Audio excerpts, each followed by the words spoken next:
Hello, this is Brian Rowe for NIIP, Episode 1, Takedown Culture. Today I'm here to talk to you about something that has really started to anger me. The abuse of copyright to prevent individuals' free speech rights. Theoretically, copyright was designed to create an incentive for new works to be brought forward. But most recently, as we enter a read-write culture, one where anyone has access to the press, content holders have been given a very powerful tool, a tool that equates itself directly with censorship, and that is the takedown. Sometimes these takedowns come in the form of Digital Millennium Copyright Act takedowns that are acted on instantaneously by internet service providers, removing speech altogether. Sometimes they just come as a less formal threat of statutory damages of up to $150,000 for each piece of content that has been remixed, reused, or quoted. These takedowns and the instant effect that they have to remove speech is antithetical to both the First Amendment and to the intent of the Copyright Act. But before going too much farther, let's look at 3 examples of where takedowns have recently been abused. During the last presidential election, John McCain had several fair use videos that were put up on YouTube taken down by the content holders. During a political campaign where you have 24-hour coverage, whether or not these individual videos are viewed is extremely time sensitive. Being able to remove them with a DMCA takedown for 10 to 14 days can leave you out of several news cycles and stop any momentum that was created by that commentary and that political speech. We even saw a more flagrant abuse of copyright law during the last Olympics when the International Olympic Committee used copyright-based takedowns to remove videos put up by activists and protesters who were unhappy with China's human rights record and the way that they were treating individuals with regards to the games. This removed the content from the spotlight directly and acted as instantaneous censorship. But it's not just political organizations who use takedowns and have horrible consequences on them.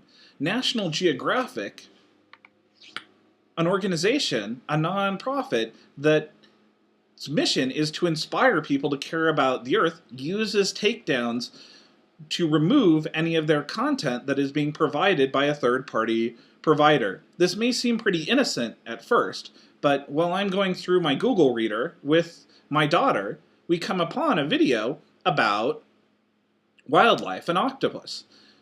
When we try to click through to that video, we see that it's been removed by National Geographic and we can't find it easily online. It means that we could have been inspired to care about the environment, but because of some overly protective copyright lawyer and National Geographic, we never ended up seeing that film. We never got inspired. The consequences of the takedown is that we are not interacting in the community that National Geographic would like us to interact with. Now, in each of these cases, copyright is being used to prevent ideas from being shared. Each of us needs to take action to try to change how the system works. I'm not one for complaining without solutions, so I have 3 practical solutions for how to fix this. First, I hope today that YouTube is listening. With YouTube, YouTube has allowed a huge amount of content creators to put content up in libraries and automatically have that content removed if it matches a fingerprint ID. Why not give a similar right to users? If I'm putting content up that I know is copyrighted but should be protected because of my fair use rights or my free speech rights, why can't I mark a checkbox when I upload it, moving automatically to the process where someone would actually have to review this by hand before pulling it down? In a 24-hour news cycle, it's extremely important that time-sensitive political speech stay up. YouTube, please strongly consider, or actually enact, rights for users that are the equivalent of the rights that you're giving content providers. Second, everyone out there should become best friends with the Firefox add-on Download Helper. This Firefox add-on basically enables your fair use rights to be able to make backup copies of individual media. I use this often when teaching. I pull down individual pieces that I see as directly relevant to an upcoming class so that I make sure that I have that content available for a class.